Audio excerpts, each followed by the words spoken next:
Excel کے اس session کے اندر میں آپ کو آفس بٹن کے بارے میں کچھ بتاؤں گا. آفس بٹن کی مدد لے کر ہم لوگ ایک نیو فائل اوپن کر سکتے ہیں. جب ہم نیو میں جاتے ہیں تو یہاں پر ہم سے پوچھتا ہے کہ کیا آپ کو ایک بلینک اور ریسنٹ ڈاکیومنٹ چاہیے, تو ہم لوگ blank and recent document select کر کے کریٹ کرتے ہیں تو ہمارے پاس ایکسل کی ایک نیو ورک بک اوپن ہوتی ہے. جبکہ یہاں پر جب ہم اوپن نیو کی کمانڈ کا استعمال کرتے ہیں تو ہمارے پاس کچھ ایسی فائلز جو کہ آن لائن آپ لانا چاہتے ہیں وہ آپ لا سکتے ہیں. مثال کے طور پر آپ ایکسل کے اندر کچھ فلائر مارکیٹنگ کے حوالے سے کریٹ کرنا چاہتے ہیں تو وہ آپ کریٹ کر سکتے ہیں. کچھ ایجنڈا میٹنگز کے فارمیٹس یہاں پر پہلے سے موجود ہیں, اگر آپ کو وہ چاہیے تو لے سکتے ہیں. آپ کو بجٹ کے پروگرامس یا اس کی پوری شیٹس یہاں پر پہلے سے بنی ہوئی ہے, آپ کو اس میں سے کوئی چاہیے تو آپ وہ سلیکٹ کر سکتے ہیں. اور کسی بھی پروگرام کو جب آپ سلیکٹ کرتے ہیں تو ایگزیکٹلی جسٹ آپ اس پہ کلک کرتے ہیں, وہ پروگرام آپ کے سسٹم پہ انسرٹ ہو جاتا ہے. فار ایگزامپل میں نے یہاں سے ایک کیلنڈر سلیکٹ کیا اور اس کو ڈاؤن لوڈ کرتا ہوں. یہ کیلنڈر دیکھیں میرے سسٹم پہ ڈاؤن لوڈ ہوا اور 2010 کا پورا کیلنڈر میرے پاس آ گیا. اسی طرح سے اگر میں پلاننگ کر رہا ہوں 2011 کی تو میں یہیں پر ہی آفس بٹن میں جا کر کیلنڈرز میں سے 2011 کا کیلنڈر سلیکٹ کرتا ہوں اور اس کے فارمیٹ کو میں سلیکٹ کر کے جسٹ ڈاؤن لوڈ کرتا ہوں. وہ ایک نیا فارمیٹ میرے پاس انسرٹ ہو گیا. تو ایک بیسٹ کمانڈ, بنے بنائے فارمیٹس, بنے بنائے آپشنس یہاں پر پہلے سے موجود ہیں. لائک مجھے بجٹ سے ریلیٹ کوئی پروگرام چاہیے تو میں نے بجٹ کی کیٹیگری میں جا کر یہاں پر جو آپشنس اویلیبل ہیں ان میں سے کسی بھی آپشن کو یا کسی بھی ٹیمپلیٹ کو اپنے لیے چوز کیا اور جسٹ میں نے اس کو ڈاؤن لوڈ کیا. وہ پورا ٹیمپلیٹ میرے سسٹم پہ یہاں پر انسرٹ ہو گیا. تو آئی ہوپ کہ یہ وہ لوگ جو کہ بنے بنائے ٹیمپلیٹس کے اوپر کام کرنا چاہتے ہیں اور اپنا ٹائم سیو کرنا چاہتے ہیں ان کے لیے یہ ایک بڑی زبردست کمانڈ ہے. جبکہ جو فائل آپ نے ڈاؤن لوڈ کی یا جو فائل آپ نے کریٹ کی, اگر آپ اس کو سیو کرنا چاہتے ہیں تو آپ سیو کی مدد لیتے ہیں. سیو کرتے وقت فائل عام طور پہ ایکسل 2003 انوائرمنٹ کے اندر سیو 2007 انوائرمنٹ کے اندر سیو ہوتی ہے, لیکن 2007 انوائرمنٹ کے اندر کریٹ کی ہوئی کوئی بھی فائل عام طور پہ 2003 کے اندر نہیں کھلتی ہے. تو اگر آپ جب کسی کو ای میل کرتے ہیں اور سامنے والا شخص کہتا ہے کہ آپ کی فائل 2007 کے اندر بنی ہوئی ہے جو میرے کمپیوٹر پہ نہیں کھل رہی ہے بیکاز کہ میرے پاس 2003 ہے, تو میں ریکمینڈ کروں گا کہ آپ اپنی فائل کو ایکسل 97 to 2003 ورک بک کے اندر سیو کریں. اس سے آپ کو فائدہ یہ ہوگا کہ اگر یہ فائل آپ کسی کو ای میل کرتے ہیں یا کسی اور کمپیوٹر پہ اوپن کرتے ہیں تو یہ ایزیلی وہاں پر اوپن ہوگی, چاہے وہاں پر کوئی بھی ورژن 97 سے لے کر 2007 کے درمیان کوئی بھی ورژن چل رہا ہو. تو ورژن کمپیٹیبلٹی اس کے اندر بہت آسانی سے اویلیبل ہے. ادروائز اگر آپ اپنے ہی کمپیوٹر پہ کام کرتے ہیں اور آپ کو ایز سچ جو ہے وہ اپنی فائلز کسی کو ای میل نہیں کرنی ہے, نہ کسی کے ساتھ شیئر کرنی ہے, تو پھر تو ڈیفینیٹلی آپ اپنی فائل کو ایکسل ورک بک کے اندر سیو کریں. آپ اپنی فائل کو کس ڈرائیو کے اندر سیو کرنا چاہتے ہیں یا کس فولڈر میں سیو کرنا چاہتے ہیں وہ آپ یہاں پر ڈیفائن کریں. میں ریکمینڈ کروں گا کہ آپ اپنی کسی بھی فائل کو سی ڈرائیو کے اندر سیو نہ کریں, تاکہ اگر خدا نہ خاصہ ان فیوچر آپ کی مشین فارمیٹ ہوتی ہے یا کوئی سی ونڈوز کرپٹ ہوتی ہے تو آپ کا ڈیٹا جو ہے وہ لاس نہ ہو. آپ دوسرے پارٹیشنز پہ اپنی ایک فولڈر بنا کر اپنے ایکسل کی تمام فائلوں کو سیو کر لیں. فائنلی میں سیو کے بٹن پہ کلک کر کے اپنے ڈیٹا کو سیو کر لیتا ہوں. سیو کرنے کے بعد میں اپنی اپلیکیشن کو کلوز کر لیتا ہوں, اور اگر مجھے بعد میں سیم اپلیکیشن کی نیڈ ہے تو میں فائل میں جا کر اوپن کی کمانڈ کا استعمال کر کے جس لوکیشن پہ میں نے فائل سیو کی تھی اسی لوکیشن پہ جا کر اپنی فائل کو سلیکٹ کر کے اوپن کی کمانڈ کا استعمال کرتا ہوں. وہ فائل میرے پاس اوپن ہو گئی. سیو ایز کی مدد سے میں اپنی فائل کو کسی دوسرے نام سے دوسری لوکیشن پہ یا دوسرے ایکسٹینشن سے سیو کر سکتا ہوں, جبکہ پرنٹ کی مدد لے کر اپنی فائل کا پرنٹ بھیج سکتا ہوں. پرنٹ پر بھیجنے سے پہلے میں ریکمینڈ کرتا ہوں کہ آپ اپنی فائل کا پریویو ضرور چیک کریں, تاکہ آپ کو یہ اندازہ ہو سکے کہ آپ کی فائل کس طرح سے پیج پر پرنٹ ہوگی. مثال کے طور پر میری یہ فائل ٹوٹل 3 پیجز کے اوپر پرنٹ ہو رہی ہے, جس میں سے ٹوٹل ڈیٹا پیج 1 پہ یہ آئے گا. نیکسٹ پیج کرتے ہیں, پیج 2 پہ ڈیٹا یہ اویلیبل ہے, پیج 3 پہ ڈیٹا یہ اویلیبل ہے. تو تمام ڈیٹا اگر آپ ایگزیکٹلی ٹھیک سے دیکھ رہے ہیں, سیٹسفائی ہیں, تو آپ یہیں سے پرنٹ کی کمانڈ کا استعمال کریں. نمبر آف کاپیز آپ کو ڈاکیومنٹ اس ایپلیکیشن کی کتنی چاہیے وہ آپ یہاں پر ڈیفائن کر سکتے ہیں. فار ایگزامپل آپ کو سیم فائل کی 3 کاپیز چاہیے جو آپ اپنے مینیجر کو, اسسٹنٹ مینیجر کو, اور ایک کاپی اپنے لیے رکھنا چاہتے ہیں, تو آپ یہاں پر نمبر آف کاپیز 3 ڈیفائن کریں. آل پیجز کرنے سے آپ کے تمام پیجز جو ہے وہ پرنٹ آؤٹ آ جائیں گے.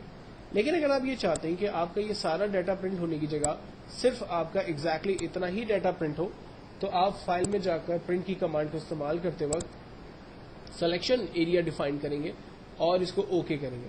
سلیکشن ایریا سلیکٹ کرنے سے فائدہ یہ ہوگا کہ پوری مارک شیٹ کے اندر یا پوری اس شیٹ کے اندر ایگزیکٹلی صرف اتنا ہی ڈیٹا پرنٹ ہوگا جتنے کو آپ نے رینج میں لے کے رکھا ہوا ہے. دین اگر آپ اس فائل کو کلوز کرنا چاہتے ہیں تو آپ اس کو کلوز بھی کر سکتے ہیں. آفس بٹن پہ رائٹ کلک کرنے سے ہم کسٹمائزنگ کوئک ایکسس ٹول بار پہ جاتے ہیں. یہاں پر ہم اپنی مرضی کے ٹول بارز کو ٹاپ پر موجود ان ٹول بار کی لسٹ کے اندر شامل کر سکتے ہیں. اس کا مین فائدہ یہ ہے کہ آپ اپنی لسٹ میں جو کامن ٹولز ہیں ان کو آپ اپنے سامنے ہی رکھ سکتے ہیں, جن کو آپ بار بار اور آسانی سے یوز کر سکتے ہیں. اور ٹولز کو یوز کرنے کا آسان طریقہ یہ ہے کہ جو ٹولز یہاں پر کامنلی آل کمانڈز کرتے ہیں, جو کامن ٹولز یہاں پر ایزیلی اویلیبل ہیں, ان میں سے جو بھی ٹول آپ کو چاہیے جسٹ آپ اس کو سلیکٹ کریں اور سلیکٹ کرنے کے بعد اس کو ایڈ کریں.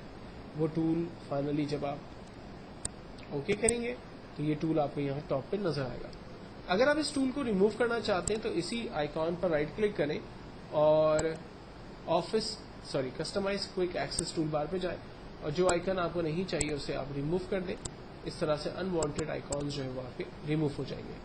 یہاں سے آپ آرڈر اس کو چینج کر سکتے ہیں. اگر آپ چاہ رہے ہیں کہ نیو کی کمانڈ پہلے آ جائے تو آپ اس کو ڈیفائن کریں اور باقی ریمیننگ کمانڈ جو ہے وہ آپ دوسری جگہ پہ ڈیفائن کر دیں. پاپولر کمانڈس کے اندر میں جو ہے وہ یہاں پر آپ کو صرف اتنا ہی بتا سکتا ہوں کہ اگر آپ اپنی فائل پر جو ٹائپ ہونے والا ٹیکسٹ ہے اس کی فونٹ فیس, یعنی یہاں پر اویلیبل فونٹ فیس اسٹینڈرڈ چاہتے ہیں, فونٹ سائز اور فونٹ شیٹس جو ہے وہ اسٹینڈرڈ چاہتے ہیں, تو آپ یہاں پر دی ہوئی ان تمام چیزوں کو سیٹ کرتے ہیں. مثال کے طور پر میں چاہتا ہوں کہ ایکسل پہ جب بھی ٹائپ ہو, کچھ بھی ٹائپ کیا جائے تو اس کا فونٹ فیس یہ ہونا چاہیے, اس کا فونٹ سائز یہ ہونا چاہیے, اور نمبر آف شیٹ ایکسل میں جب بھی بکس اوپن کی جائے گی تو اس میں ٹوٹل 5 ورک بکس ہو. اوکے کرتے ہیں. میں کہتا ہے کہ اس بک کو آپ کو کوئٹ کر کے دوبارہ ایکسل کو ری اسٹارٹ کرنا پڑے گا, دین یہ تمام چیزیں اس پہ اپلائی ہوں گی. ہم کہتے ہیں ٹھیک ہے. ایکسل کو کلوز کرتے ہیں اور دوبارہ ایکسل کو اوپن کرتے ہیں. اب دیکھیں یہاں پر جو بھی میں ٹائپ کر رہا ہوں اس کا فونٹ فیس, فونٹ سائز سب کچھ ڈفرینٹ آ رہا ہے. پلس میں نے نمبر آف شیٹس جو ہے وہ یہاں پر 5 کال کیے تو میرے پاس 5 جو ہے وہ ورک شیٹس بھی آ رہی ہے. اسی آفس کسٹمائزنگ آپشن میں جانے کے بعد میں ان کو دوبارہ ٹھیک بھی کر سکتا ہوں. ایک آپشن ہمارے پاس یوز ہوتا ہے edit custom list. Edit custom list basically ایک ایسی کمانڈ ہے کہ جس کی مدد لیتے ہوئے ہم لوگ اپنی مرضی کی ایک کسٹمائز لسٹ کریٹ کر سکتے ہیں. مثال کے طور پر شروع کے اندر ہم لوگوں نے دیکھا تھا کہ اگر میں ویک کے ڈیز پرنٹ کرنا چاہتا ہوں, میں نے سیٹرڈے ٹائپ کیا, اپنے ماؤس کے پلس کو اس ڈاٹ پہ رکھا, جب ماؤس کا پلس بالکل تھن سا پلس بن گیا تب ہم کلک کرتے ہوئے ڈریگ کریں اور نیچے آ جائیں تو یہ ویک کے ڈیز جنریٹ ہو جائیں گے. سمجھنے کی بات یہ ہے کہ یہ ویک کے ڈیز یا منتھ جو ہے وہ خود سے کیسے جنریٹ کرتا ہے. اور اگر اس کی جگہ پر میں یہ چاہوں کہ میں اپنا نام ٹائپ کروں اور میری کمپنی میں کام کرنے والے تمام امپلائیز جو میرے انڈر میں ہیں ان کا ڈیٹا میرے سامنے آ جائے, تو ایسی لسٹوں کو ہم کسٹم لسٹ کے اندر کریٹ کرتے ہیں. کسٹم لسٹ میں لسٹ کو کریٹ کرنے کے لیے ہم کسٹمائز کوئک ایکسس میں جاتے ہیں اور یہاں سے پاپولر کی کمانڈ میں ایڈٹ کسٹم لسٹ پہ کلک کرتے ہیں. یہاں پر ایک لسٹ پہلے سے پری ڈیفائنڈ ہے, میں اس کو ڈیلیٹ کر دیتا ہوں اور اوکے کرتا ہوں. آپ دیکھ سکتے ہیں کہ ریمیننگ جو لسٹیں ہیں اس میں ویک ڈیز اور منتھ دونوں چیزیں اویلیبل ہیں.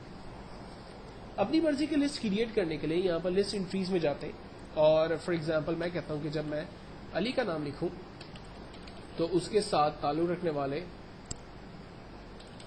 ریمیننگ سارے ورڈ جو ہے وہ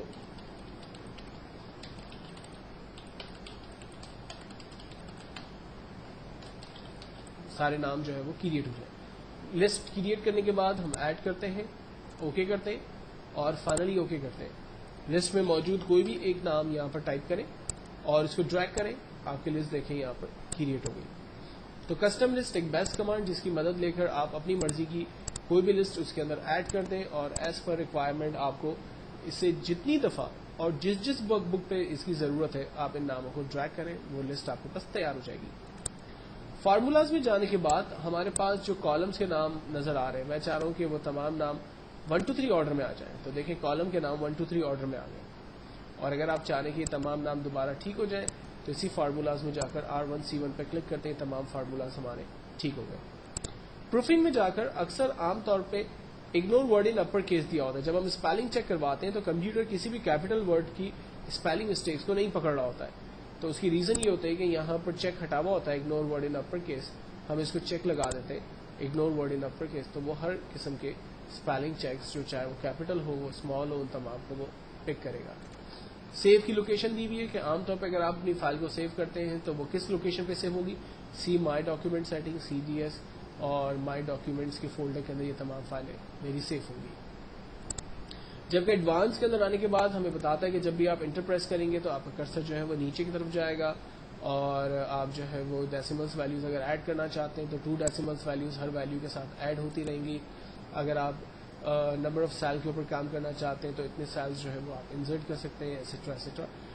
بیسیکلی یہ تمام جو آپشنز ہمارے پاس اویلیبل ہیں, یہ تمام آپشنز ایکسل کے کی پوائنٹس یا کی ایریاز ہیں جن پر بار بار جا کے چینجنگ نہیں کی جاتی. ونس آپ ایکسل پہ کام کر لیں, ان کو سیٹ کر لیں اور پھر اس کو ہمیشہ یوز کرتے رہیں. آفس بٹن پہ رائٹ کلک کر کے ہم لوگ شو کوئک ایکسس ٹول بار بلو دا ریبن کلک کرتے ہیں. یہ دیکھیں ریبن جو ہے وہ نیچے کی طرف آ گئی, اور رائٹ کلک کر کے میں کلک کرتا ہوں, یہ ریبن دوبارہ اوپر چلی گئی. اور اگر میں منیمائز دا ریبن کرتا ہوں تو یہ ہمارے ٹیبس کے نیچے جو آئیکانز آ رہے تھے وہ سارے غائب ہو گئے. میں نیو ٹیب پہ کلک کرنے سے یہ تمام ڈیٹیلز جو ہے وہ دوبارہ ہمیں نظر آنے لگیں گی, لیکن جب شیٹ پہ کلک کریں گے تو یہ دوبارہ ہائڈ بھی ہو جائے گی. میں چاہتا ہوں کہ یہ تمام ڈیٹیلز پرماننٹلی مجھے نظر آئے, تو ہم آفس آئیکن پہ آ کے منیمائز دا ریبن پہ کلک کرتے ہیں. اب یہ تمام آئیکانز مجھے پرماننٹلی نظر آتے ہیں.